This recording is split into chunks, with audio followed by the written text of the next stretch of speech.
नमस्कार। मैं हूं महेंद्र सिंह। आज 25 जून है और आज ही के दिन 1975 में इंदिरा गांधी सरकार ने इमरजेंसी का ऐलान किया था। यानी देश पर इमरजेंसी लगा दी गई थी। आज देश भर में उस इमरजेंसी की याद ताजा कराने के लिए सत्ताधारी दलों ने तमाम आयोजन किए और बताया कि इमरजेंसी कितनी खराब थी। निश्चित तौर पर इमरजेंसी खराब थी, लेकिन आज मेरे विश्लेषण में इस बात की चर्चा ज्यादा होगी कि आखिर इमरजेंसी जिस बात को लेकर के लगाई गई थी उसके क्या कारण थे और क्या वो कारण आज भी मौजूद हैं। दूसरी बात, विश्लेषण इस बात का करेंगे कि जब इमरजेंसी लगाई गई और उस आंदोलन के नेता जयप्रकाश नारायण, जेपी, लोकनायक, क्या उनकी सोच थी उस आंदोलन को खड़ा करने के पीछे? क्या उन्होंने सूत्र दिए थे? और जो संपूर्ण क्रांति का नारा दिया था, तो वो संपूर्ण क्रांति में वो क्या चाहते थे? क्या क्या क्रांतियां वो चाहते थे? क्या क्या बदलाव चाहते थे जिनको लेकर के उन्होंने संपूर्ण क्रांति का नारा दिया था? एक बात ये थी कि वो कभी सत्ता में शामिल नहीं रहे और न आने वाले समय में वो सत्ता में भागीदार होने वाले थे। उन्होंने एक सपना देखा था संपूर्ण क्रांति का। तो कौन कौन सी क्रांतियां थी जिनका उन्होंने सपना देखा था और जिनको लेकर के उन्होंने आंदोलन को लीड किया था? अगर लोकनायक जेपी नहीं होते तो ये आंदोलन कभी खड़ा नहीं हो पाता, और अगर ये आंदोलन कभी खड़ा नहीं होता तो इंदिरा गांधी शायद इस इमरजेंसी की घोषणा नहीं करती, क्योंकि इंदिरा गांधी को लग रहा था कि अब उन्हें जबरन उतार फेंका जाएगा, जनता उनके खिलाफ हो जाएगी और बहुत ही खराब स्थिति बन जाएगी। तो इससे बचने के लिए उन्होंने इमरजेंसी लगाई। और तमाम कारण रहे, लेकिन ये आंदोलन बहुत बड़ा बन रहा था और इस आंदोलन को लीड करने वाले जो सर्वोच्च नेता थे वो लोक नारायण, जो लोकनायक जयप्रकाश नारायण थे। उनकी संपूर्ण क्रांति में क्या क्या क्रांतियां थी, जरा पहले उसकी बात करेंगे और फिर हम देखेंगे कि क्या वो सफलता मिली या नहीं। तो उनकी जो सोच थी, जेपी की जो सोच थी संपूर्ण क्रांति की, उसमें पहली बात थी राजनीतिक क्रांति की। जेपी चाहते थे कि राजनीतिक क्रांति हो, व्यवस्था परिवर्तन में पहली सीढ़ी जो है वो राजनीतिक क्रांति के तौर पर हो। उसमें क्या था, क्या सपना था उनका? वो ये चाहते थे कि जो भ्रष्ट, अवसरवादी, जातिवादी राजनीति है उसको खत्म करके जन भागीदारी और नैतिकता पर आधारित लोकतंत्र बनाया जाए। ये राजनीतिक क्रांति का उनका सूत्र था। दूसरा सूत्र था सामाजिक क्रांति का। वो ये चाहते थे, जेपी ये चाहते थे, जेपी का ये सपना था कि जातिवाद, छुआछूत, ऊंच नीच, लैंगिक भेदभाव को मिटा दिया जाए और इसके बाद समानता के आधार पर समाज का निर्माण किया जाए। तीसरा उनका सूत्र था आर्थिक क्रांति का। वो ये चाहते थे कि गरीबी, बेरोजगारी, महंगाई को खत्म करके सामाजिक न्याय और आर्थिक समानता लाई जाए, जिससे कि इस देश का विकास हो सके। चौथी बात उन्होंने, चौथा सूत्र जो उनका था, चौथी जो क्रांति वो चाहते थे वो ये थी शैक्षिक क्रांति। यानी कि शिक्षा को वो आम जनमानस की, यानी जनोन्मुखी बनाना चाहते थे, सुलभ बनाना चाहते थे और रोजगार और मूल्य आधारित बनाना चाहते थे, जिसमें कि जो वैल्यू सिस्टम हो और एम्प्लॉयमेंट जनरेट हो वो बनाना चाहते थे। सबको सुलभ शिक्षा मिले, वो ये चाहते थे। पांचवी क्रांति वो चाहते थे कि सांस्कृतिक क्रांति हो। उनका मानना था, जेपी का मानना था कि जो पश्चिमीकरण है, जो भोगवाद है, यानी जो उपभोक्तावाद है, उसकी जगह पर भारतीय मूल्यों, इंडियन वैल्यू सिस्टम्स को लाया जाए, सेवा, नैतिकता और आत्मनिर्भरता को बढ़ाया जाए। वो उनका बड़ा जोर था। तो ये क्रांति भी उनके एजेंडे में थी। प्रशासनिक क्रांति, छठी जो क्रांति थी, प्रशासनिक क्रांति लाना चाहते थे जेपी। वो ये चाहते थे कि जो भ्रष्टाचार है, जो लाभ फीताशाही है, जो जन विरोधी तंत्र है, जो जनता की आवाज नहीं सुनता है, जो अफसरशाही है, उसको बदलकर एक अकाउंटेबल, यानी उत्तरदायी और पारदर्शी प्रशासन देना चाहिए। प्रशासनिक क्रांति के बिना भारत का विकास संभव नहीं है, ये जेपी का मानना था। और सातवीं क्रांति जो वो चाहते थे, वो ये चाहते थे कि नैतिक क्रांति हो, यानी कि व्यक्तिगत और सार्वजनिक जीवन में ईमानदारी, त्याग और सामाजिक सेवा को फिर से पुनर्स्थापित किया जाए। तो ये सात क्रांतियां थी जो जेपी का सपना था, जिसमें संपूर्ण क्रांति की बात थी। इन्हीं सात क्रांतियों को मिलाकर वो संपूर्ण क्रांति की बात कर रहे थे। तो अब आप हमें बताइए, क्या इनमें से कोई भी क्रांति सफलता पूर्वक आपको दिख रही कि हो पाई है भारत में?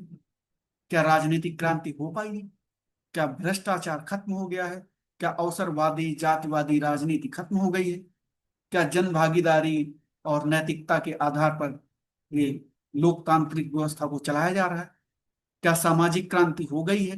क्या छुआछूत खत्म हो गया है? क्या ऊंच नीच खत्म हो गई है? क्या लैंगिक भेदभाव खत्म हो गया है? क्या जातिवाद खत्म हो गया है? क्या समाज समानता के आधार पर बन गया है? क्या ऐसा हुआ है? क्या आर्थिक क्रांति हो गई है? क्या गरीबी, बेरोजगारी, महंगाई ये सब खत्म हो गए? ये पुराने जमाने की बातें हो गई है। क्या सामाजिक न्याय आ गया है? क्या आर्थिक न्याय, आर्थिक समानता आ गई है? क्या शैक्षिक क्रांति हो गई है? क्या सबको जो शिक्षा है वो सुलभ हो गई है? क्या आईआईटी आईआईएम्स की फीस ऐसी हो गई है कि गरीब से गरीब आदमी अपने बच्चों को पढ़ा सके? क्या स्कूल कॉलेज बहुत अच्छे बन गए हैं? क्या ये जो महंगी शिक्षा है वो खत्म हो गई है? क्या ऐसा हो पाया है? क्या रोजगार मिलने लगे हैं? क्या सांस्कृतिक क्रांति हो गई है? क्या भारतीय मूल्यों पर आधारित, नैतिक मूल्यों पर आधारित आत्मनिर्भर सांस्कृतिक क्रांति हो गई है? क्या उपभोक्तावाद, भोगवाद, पश्चिमीकरण को खत्म कर दिया गया है? क्या ऐसी क्रांति हो पाई है? क्या प्रशासनिक क्रांति हो गई है? भ्रष्टाचार, लाल फीताशाही, ये क्या खत्म हो गया है? क्या शासन प्रशासन इतना पारदर्शी हो गया है कि सबका हित दिखने लगा है उसमें? क्या जन विरोधी तंत्र खत्म हो गया है? क्या नैतिक क्रांति आ गई है? क्या व्यक्तिगत और सार्वजनिक जीवन में ईमानदारी, त्याग और सार्वजनिक सामाजिक जीवन में जो है बहुत अच्छे नैतिक मूल्य आ गए हैं? क्या ऐसा आपको कहीं दिखता है? अगर नहीं दिखता है तो आप समझिए कि जेपी के सपने का जो भारत था, जेपी का जो सपना संपूर्ण क्रांति का था, वो कहीं साकार नहीं हो पाया। उनका सपना टूट गया है। ये संपूर्ण क्रांति के लिए आंदोलन किया गया था, लेकिन ये संपूर्ण क्रांति महज 3 साल चल पाई, और उस 3 सालों में दो प्रधानमंत्री बदल गए। यानी कि जब इमरजेंसी लगाई गई और इमरजेंसी हटाई गई, उसके बाद जब चुनाव हुए, तो जनता पार्टी पूरे बहुमत के साथ सत्ता में आई, लेकिन 77 से 80 के बीच में ही वो दम तोड़ गई। और उसके बाद के कालखंड को तो आप जानते ही हैं, किस तरीके से सरकारें आई गई चली। क्या ये संपूर्ण क्रांति जेपी का क्या हो पाई, या सिर्फ ये जो क्रांति है जेपी को छोड़कर बाकी जो लोग सत्ता में शामिल हुए, क्या वो सत्ता के लिए क्रांति कर रहे थे? क्या उनको सत्ता तक पहुंचना चाह रहे थे वो? या फिर ऐसा क्या हुआ कि वो जो सपना लेकर के निकले थे, वो सारे नेता बहुत बड़े बड़े नेता थे, क्या वो उन नेताओं ने असफलता को गले लगा लिया? क्या वो क्रांति का जो सपना लेके निकले थे, वो उस क्रांति की लौ को जो प्रज्वलित नहीं कर पाए, अपने जीवन में प्रज्वलित नहीं रख पाए? क्या आपको लगता है? हमें जरूर बताइएगा। और मैं अब आपको बताऊं कि क्या कारण थे जिसकी वजह से हाई कोर्ट ने, इलाहाबाद हाई कोर्ट ने, जो 12 जून 1975 को इंदिरा गांधी का चुनाव रद्द किया था, उसके क्या सिद्ध उनके ऊपर जो हुआ था आरोप, वो क्या था? 4 आरोप उनके ऊपर लगाए गए थे और उनमें 2 आरोप सिद्ध हुए थे। और इन्हीं 2 आरोपों के आधार पर इलाहाबाद हाई कोर्ट ने 12 जून 1975 का जो जजमेंट दिया, उसमें इंदिरा गांधी का चुनाव रद्द किया गया। पहला था कि उनके जो निजी सहायक थे यशपाल कपूर, इसके निजी सहायक इंदिरा गांधी के, यशपाल कपूर इस्तीफा दे करके चुनाव के, जो चुनाव रायबरेली में हो रहा था वहां उसके प्रबंधन में लग गए थे। लेकिन उनके वहां प्रबंधन में लग जाने और उनके इस्तीफा मंजूर होने में टेक्निकल फॉल्ट आ गया। उनका इस्तीफा मंजूर नहीं हुआ था, उसके पहले ही वो चुनाव प्रबंधन में लग गए। ये बात साबित हुई। एक दूसरा आरोप उनके ऊपर साबित हुआ कि वहां की जो सरकारी अधिकारी थे, सरकारी मशीनरी थी, उसका दुरुपयोग किया। यानी कि चुनाव प्रचार में उन अधिकारियों की, जो वहां पर अधिकारी थे रायबरेली में, उनकी मदद ली गई। ये 2 आरोप सिद्ध पाए गए और इन्हीं 2 आरोपों के आधार पर 12 जून को एक बहुत बड़ा फैसला आया, जिसमें कि इंदिरा गांधी का चुनाव रद्द किया गया और उन्हें 6 महीने के लिए, 6 साल के लिए चुनाव लड़ने से बाहर कर दिया गया। यानी कि वो चुनाव नहीं लड़ सकती थी। 30 दिन की मोहलत दी गई सुप्रीम कोर्ट जाने के लिए। सुप्रीम कोर्ट में उनको थोड़ी राहत मिली। सुप्रीम कोर्ट ने कहा कि प्रधानमंत्री रह सकती हैं, लेकिन वोट का अधिकार नहीं होगा। इसके बाद फिर 25 जून आता है और 25 जून 1975 को रात में इमरजेंसी की घोषणा कर दी जाती है। उस वक्त राष्ट्रपति होते हैं फखरुद्दीन अली अहमद और आपातकाल की घोषणा होती है। बड़े बड़े नेता, जेपी, राजनारायण, तमाम बड़े नेता, जॉर्ज फर्नांडिज, ये सब नेता गिरफ्तार कर लिए जाते हैं। राजनारायण, जिन्होंने मुकदमा इंदिरा गांधी के खिलाफ किया था और वो चुनाव लड़ रहे थे उनकी तरफ, सोशलिस्ट पार्टी की तरफ से, तो उनको भी गिरफ्तार कर लिया। तमाम लोगों को, तमाम पत्रकारों को गिरफ्तार कर लिया जाता है। और फिर वो जो दौर, इमरजेंसी का जो दौर शुरू हुआ, जिसमें कि बहुत सारे टॉर्चर्स हुए, बहुत बुरा दौर था वो। उसमें संविधान को सस्पेंड कर दिया गया, उसमें बोलने की आज़ादी छीन ली गई, उसमें यहाँ तक कि आप सत्ता के खिलाफ कुछ भी लिख नहीं सकते हैं। सेंसरशिप लागू कर दी गई कि अखबारों को पहले दिखाना होता था कि आप क्या लिख रहे हैं, वहां से पास करा के फिर आप पब्लिश कर सकते थे। फिर बहुत सारी चीजें हुई। व्यक्ति की आज़ादी छीन ली गई, हड़ताल पर रोक लगा दी गई, सेंसरशिप लगाई गई, ये सब कुछ। बहुत सारे लोगों को टॉर्चर किया गया। नसबंदी लागू कर दी गई, पकड़ पकड़ के लोगों की नसबंदी की गई। मतलब बहुत सारी, आपको जितने लोगों से उस दौरान के जो लोग गिरफ्तार किए गए उनसे आप पूछेंगे तो अनगिनत इस तरीके की कहानियां मिलेंगी, टॉर्चर की कहानियां मिलेंगी। सब सच है। और इसीलिए कहा जाता है कि इमरजेंसी जैसे जो हालात थे वो बहुत ही विभत्स थे, बहुत ही खराब थे। तमाम बड़े नेताओं से लेकर के जितने भी लोग सरकार के खिलाफ बात कर रहे थे, सरकार के खिलाफ आंदोलन कर रहे थे, सबको गिरफ्तार किया गया, जेल भेजा गया, बहुतों को टॉर्चर किया गया। संघ यानी आरएसएस पर प्रतिबंध लगा दिया गया, तमाम एनजीओ पे, यूनियनों पे बैन लगा दिया गया, तमाम चीजें की गई। और इसीलिए इस आजादी की जो जो छीन ली गई थी आजादी, और इसीलिए इमरजेंसी को बहुत ही खराब माना जाता है। हम आप सब इसको खराब मानते हैं।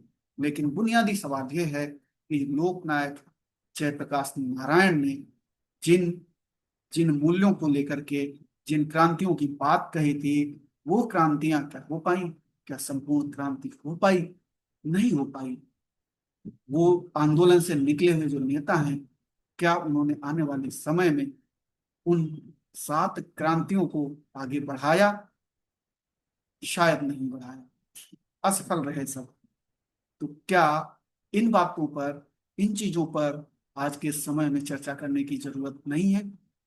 कैसे वो क्रांति फेल हुई, सत्ता में आए, इस जनता ने सत्ता सौंपी, पूर्ण बहुमत से सरकार बनवाई, मोरारजी देसाई प्रधानमंत्री बनते हैं, फिर चरण सिंह प्रधानमंत्री बनते हैं, चरण सिंह इंदिरा गांधी यानी कांग्रेस आई के समर्थन के बुनियाद पर प्रधानमंत्री बनते हैं और अपने दल को छोड़ के दूसरा दल बनाते हैं और प्रधानमंत्री बनते हैं। लेकिन 23 दिन में ही वो सरकार गिर जाती है, क्योंकि इंदिरा गांधी ने समर्थन वापस ले लिया, यानी कि संसद में वो अपना बहुमत साबित नहीं कर पाए। तो क्या ऐसी परिस्थितियां थी? क्या ये जो दल मिले थे, जो संपूर्ण क्रांति करने आए थे, इनकी वैचारिक पृष्ठभूमि आप देखेंगे तो सब अलग अलग वैचारिक पृष्ठभूमि के थे। यहाँ यूं कहा जाए कि विरोधाभासी थे।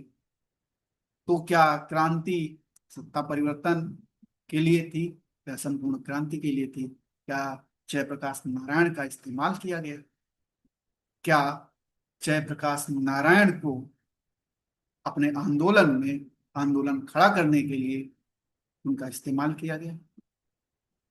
या इतने समय में 3 साल का समय मिला और उसके बाद उस आंदोलन से निकले हुए सारे नेता, कहीं मुख्यमंत्री बना कोई, कहीं कोई केंद्र सरकार में आए, तमाम जगहों पर हो गए, आज भी है, तो क्या वो जेपी के उन 7 सूत्रों को, 7 क्रांतियों को आगे बढ़ा पाए?